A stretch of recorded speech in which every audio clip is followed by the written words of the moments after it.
think we're going to look at speed in a different way. Something that's kind of a new idea based on all the stuff people are doing in the weight room. Are we squatting? Are we cleaning? Are we deadlifting? All the drills we're doing. I'm not seeing enough buyback or return for what we're investing in this. So we're going to look at speed through a different way. So the question is, what if the speed of the limb throughout the cycle is the most important aspect of speed? Meaning, how fast can I bring the leg in? Okay. Not a new idea. Some people call it stride rate or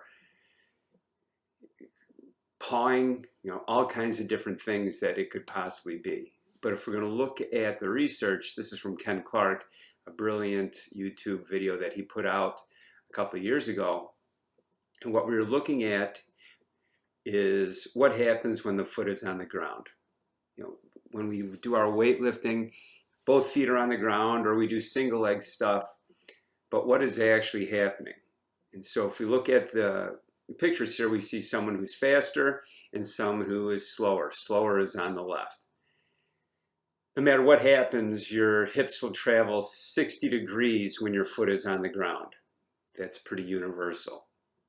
The question is then, why is the guy on the right faster than the guy on the left? And quite simply, he travels that distance, or his hip center of mass travel that distance faster when that foot is on the ground. Not really anything earth-shocking there. I mean, that's why you're fasting. How fast can you move your hips when your foot is on the ground? The question is how come we don't do this in the weight room if this is what we're working for, or in our drills? Why don't our drills replicate this? We do drills really slow and we move legs up and down, but are we really moving our body through that center of mass? Because if we look at what is happening, and we're going to look at some robot research here, back in 1980, this Raber gentleman is the guy who is behind all the robot work in Boston. And basically he says, if the foot remains fixed on the ground like we do when we sprint, it's really the faster that the hip joint can rotate, the faster the body can advance during stance. Quite simply, we see on the graph there, the foot comes into the ground, it creates some kind of contact, hopefully the foot doesn't slip, and we pull ourselves forward. Now this is different from some earlier research where it's vertical force into the ground. This is a little bit different. There is still force coming into the ground, but it's just at a different angle. So when that foot comes in the ground, the ankle becomes a hinge joint. And we're going to look at all different phases of this, but today we are just going to look to see how fast can I get that leg into the ground. If we look at this, we really know that this is what actually dictates how fast your foot is on and off the ground. If you go in and you have really fast feet on the ground, you're not going to go very far because there's no real ability to move your hips forward. People talk about ground contact time. If everyone is the same in that 60-degree arc when they are running, something has to happen to change that. And so if you move your hips faster over time in that 60 degrees, your foot's going to come off the ground faster because everyone is in that 60-degree range. So then we start looking at it, and I'm calling this a slice, meaning how fast can you slice your foot into the ground? Tangential velocity is what Ken Clark calls it, but it's the ability to get that foot through the ground, not stomping on the ground straight down, but pulling your body through the ground, because the faster that foot comes into the ground, the further your hips are going to move over that hinge, which is the ankle on the ground. Based on Ken's work, we figure that a sub 10.5 sprinter has a shank. A shank is the limb from your knee down. It has an approximate speed of 8 meters a second.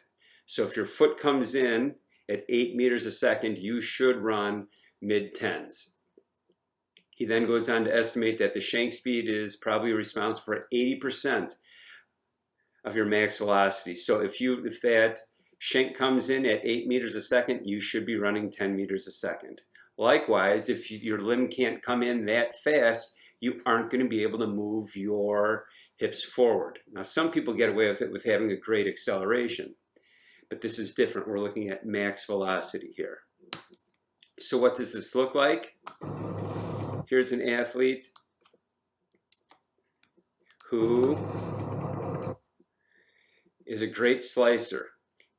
Not great form, you know, if you look at his technique and form, it's good, but not a huge knee drive. But he sure covers a lot of ground, and what he does really well is he gets himself into this position here where the foot is right above the ground, and he pulls his foot, slicing it back through the ground, not straight down.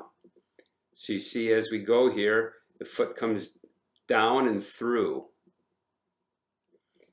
Then he sets himself up in another position here. There's a perfect pre-position for your slice, and the foot slices down in this tangential velocity down and through. Again, perfect position here, and pulls through.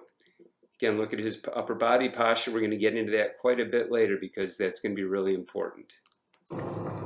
Now, someone who may look better from the side, if we're using traditional techniques, this person may look better. But you see, he gets his foot in this position, he stomps straight down into the ground. There's not nearly as much slice into the ground. It's more of a stomp. That foot comes straight down as his hips are moving forward. So, again, he is a fast kid. He is an 11 flat kid, 10-9, but he's not as fast as the other gentleman because he has a stomp. Again, two really good high school sprinters, multiple all-state, state champion in relays, that kind of stuff. But why is the previous guy faster? He slices more. In fact, if we look at another video here, we'll see someone who has a slice on one side, leg comes up, he's in this position to pull down and through. Foot goes from there and pulls down and through compared to this other leg, which gets in position and then stomps down. Again, it's a minor detail on film, but it has huge impact on speed. You know, when you stomp down, you're going to have to move your center of mass up, as you can see him lift here, but he's spending too much time in the air, where this leg pulls straight through. His vertical force comes from a stomp down. This leg's vertical force comes from this heel flick. You can see how the heel rolls right over it nicely here in this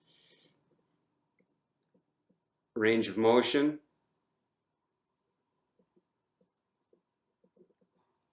So he's got one slice side, one stomp side. So simple ways to deal with that, you know, a great weight room exercise would be what Cal Dietz calls a Yuri. We are going to set up a rubber band and we are going to pull our hips through in that range of motion to cover that 60 degrees with some resistance there. Again, it's how fast can I bring my hips forward and through. We're going to get into all different kinds of variations with the Yuri, but this is a very basic one. So if we're looking at the research and what goes on here, what is making us slice better? What is going to be the muscle that is responsible for that? Well, I think we all know there's lots responsible, but the major one is your bicep femoris, which is that outside hamstring. This is the guy responsible for pulling that leg down and through. Here's some research from 2015 talking about how that the bicep femoris is responsible for before and at contact, and then your medial hamstrings are what's responsible for pulling the leg up and through. More research showing that the bicep femoris is exposed to this high tensile force in the late swing phase of sprinting. That is the one slamming that leg down into the ground. And some more research talking about how important the bicep femoris plays a major role in forward movement. So, besides doing a Yuri, what you can do out on the track is just a basic slice. We're going to put our foot into that position and try to slam it down. How fast can we scissor that leg down? Again, if we're looking at the faster that leg comes down into the ground, the faster we're going to sprint at max velocity. Why aren't we doing this more? Here's a double.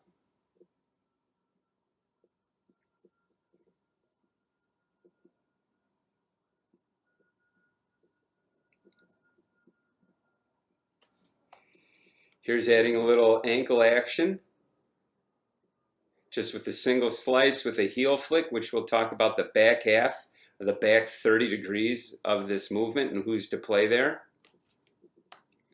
Or a double. Look at how much ground he covers just from this minor movement.